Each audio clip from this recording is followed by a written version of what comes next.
Welcome back to my channel. We are in the 5th suite that I've decorated for a transition house for women and children. And this is my favorite one because of how this bedroom turned out, the hallway and the bathroom that I'm going to show you, and also the neutral living room. Occasionally, I do pull off a neutral living room.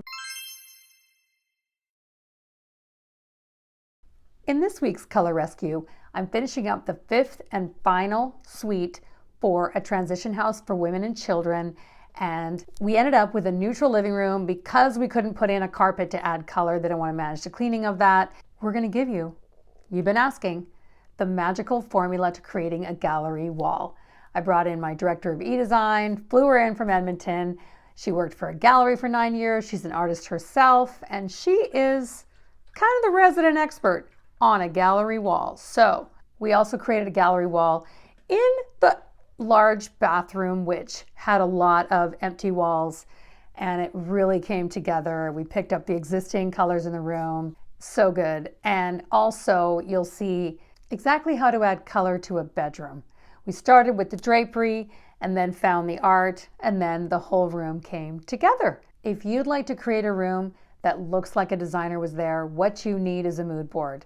And this is the course that I sell on my site. 3 modules, lots of downloads. Every day I get a review from someone saying how great it is. I'll include the links below. Let's get started. So my director of e-design, Trisha Fermaniak, she did all the finishing with me in the end, but this was the last suite that was neutral. Everybody was looking at me like, Maria, like, what are you gonna do with those like gray Poang chairs from IKEA? Like, really? And I'm like, no, they can stay, they can stay. We had a lot to do still to finish up. So I brought in reinforcements. I'm and here. She is. Yay. So check out this space before. You know, everyone was wondering what's gonna happen next. Okay. So because all the main pieces that we had in here were neutral, we really needed to make the gallery wall work, for the room to get something going.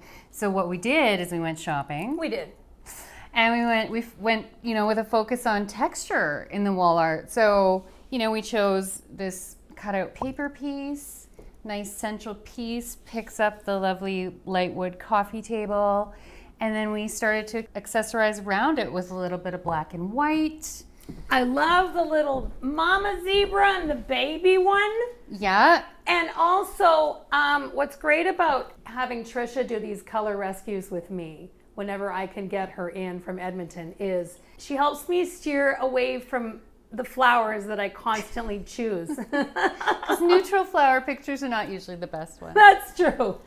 So, but we do have one. We have one right there. So it's good to do a filler like a mirror like this, right? If you kind of run out of art that you want to add on a gallery wall, right? And it gives like some softer shape, right? We've got an oval, we've got a circle, and we've got another gorgeous texture piece right there. Look at this. The feathers are so soft and pretty. Beautiful plexiglass encased feathers. So pretty. And we got really lucky with these really subtle pillows with the beautiful black piping. Yeah, the pink beige pillows with the black piping. Yeah. Trisha, I want you to talk about the fact that when you're hanging a gallery wall, you don't want about the whole thing being a picture.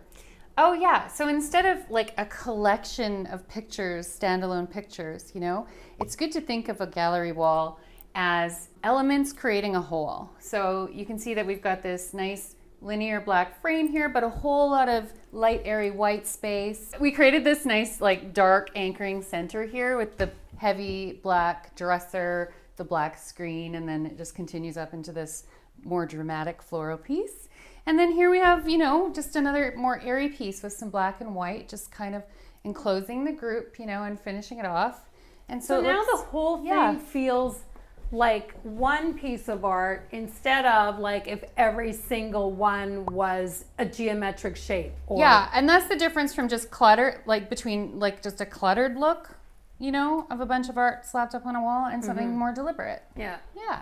And then don't forget throw pillows on, chairs that aren't very sexy, right? They kind of soften it up.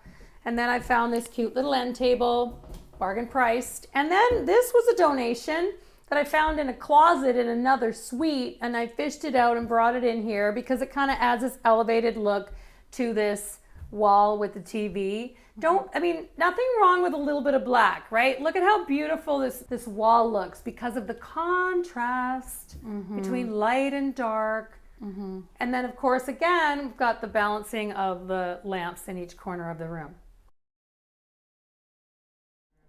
And then again, the dogwoods from IKEA, 3 of these is all you need. And notice that the vessel is larger because the table is larger.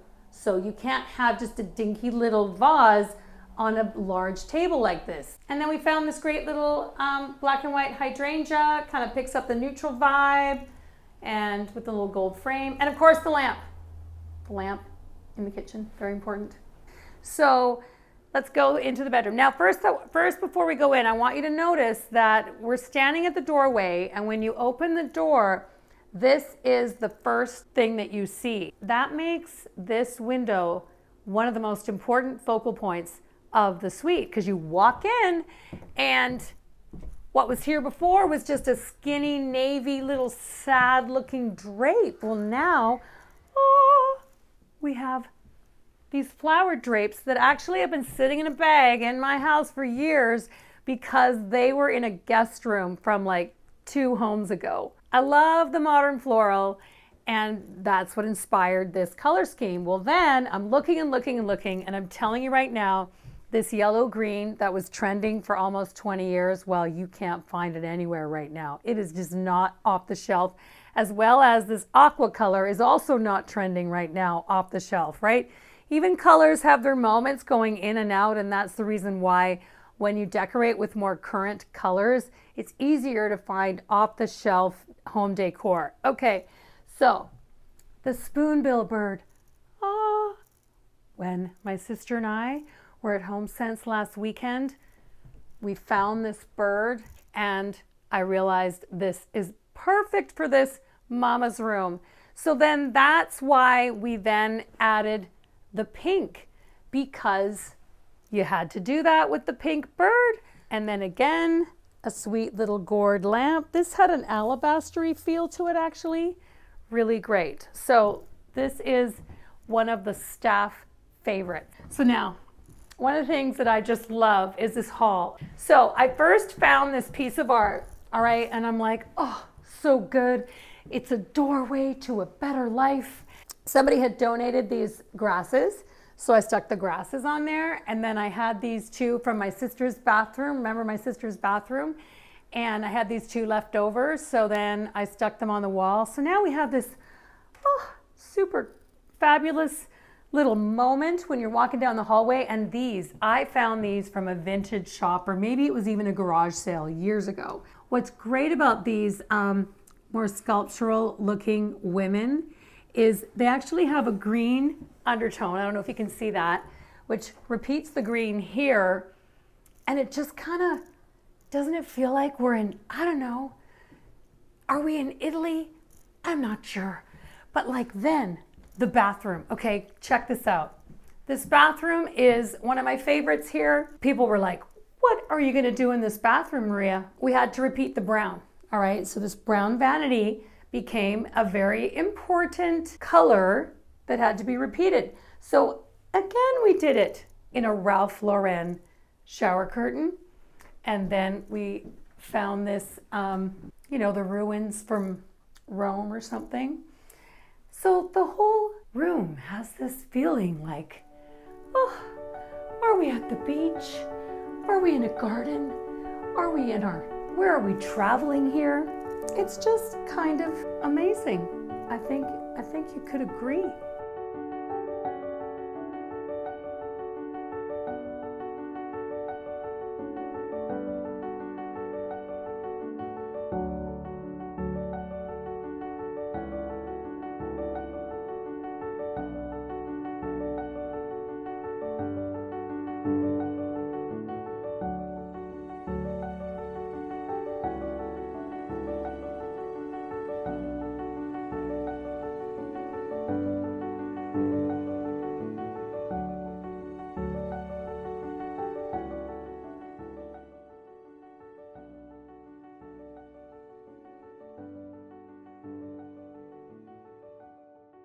If you like this video, please like and subscribe, and I'll see you next time.